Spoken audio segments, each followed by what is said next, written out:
Okay, na Ano pina-publish na.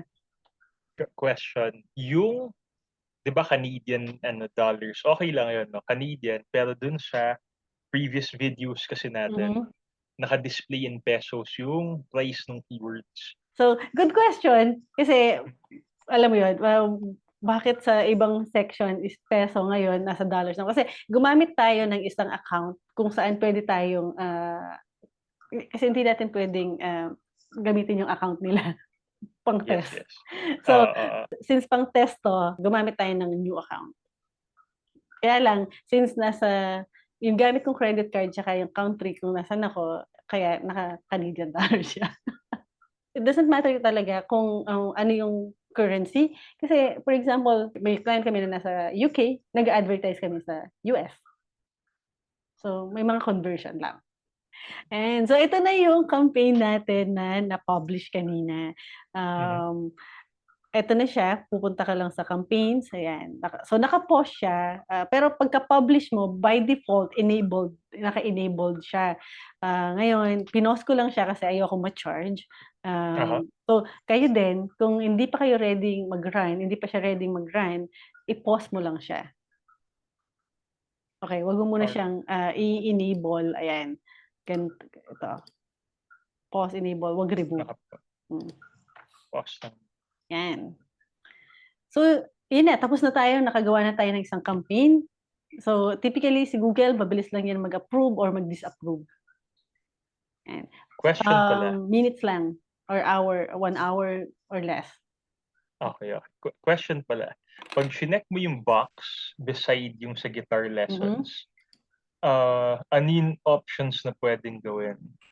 Eto, 'pag chineck mo yung box, ito yung mga options na puwede mong gawin, lalagyan, puwede kang, madami kang puwedeng gawin.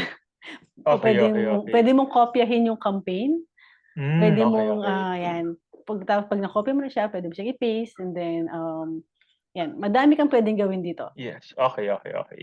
Pero kumbaga hindi siya ano din, let's say kinopy, hindi matic na magla-launch din naman yung Meron campaign. kang option, for example, kinopy mo siya, Mhm, tapos, so ipe-paste mo siya ngayon, mhm, ayan, paste, mhm. ayan, bibigyan ka niya, adjust mo ba yung start date or pa-pause mo yung Aha, campaign, okay, okay, okay. Nice, ayan, nice.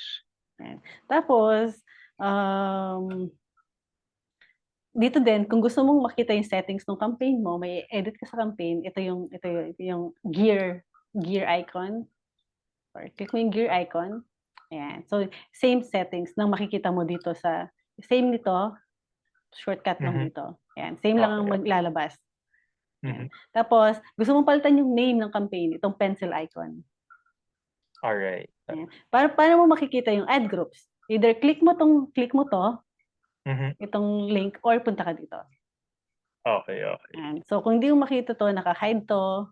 Kasi naka-hide yan, ay kunwari na-hide mo 'to, just in case naka-hide 'to, Mhm, mhm, um, so click mo lang 'to, makakapunta ka sa ad groups by default, dadalhin ka niya. Ito yung ad group. So, pareho lang din, puwede kang magpalit, use the pencil icon, papalitan mo yung pangalan, ipo-pause mo yung okey, pansinin niyo, naka-pause yung campaign, mhm, naka-enabled yung ad group ko. uh-huh, So, magra-run ba yung campaign? So, kung naka-pause yung campaign, kahit hindi na kailangan i-pause yung ad group, okey? So, si ad group may sarili din siyang settings. So, 'pag kinlik mo 'to, it's the same ng kinlik mo 'to. Pareho lang ipapakita niya sa'yo, yan. So, kung gusto mo makita yung ads mo, i-click mo lang din yung guitar tutorial na name, or pupunta ka dito sa ads and assets, ayan, dito sa left.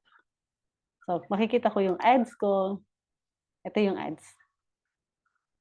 Ito yung mga ginawa nating assets, yung site links, and structured snippet, puwede mong, i-filter, yan. alright. And ito question, may lumabas dun kanina nagba-browse ka ng ad groups na not eligible. Yan kasi Ah, eligible, that's yung isa. good catch. Okay, not eligible sa ad group. Kasi ito yung status na to, nagpapalit ito, magiging eligible to, campaign eligible, campaign enabled, pagka inon ko to. Ah, Pwede ring not eligible kasi na-disapprove siya. Yan. So, status ng ad group mo. Good catch. okay, Good okay. question. Thank you, thank you. Thank you, thank you. Yan. Ayun, so ito lang for this lesson. Napakahaba ng lesson na to. Okay, see you sa mga susunod nating lesson, which is I think bidding strategy.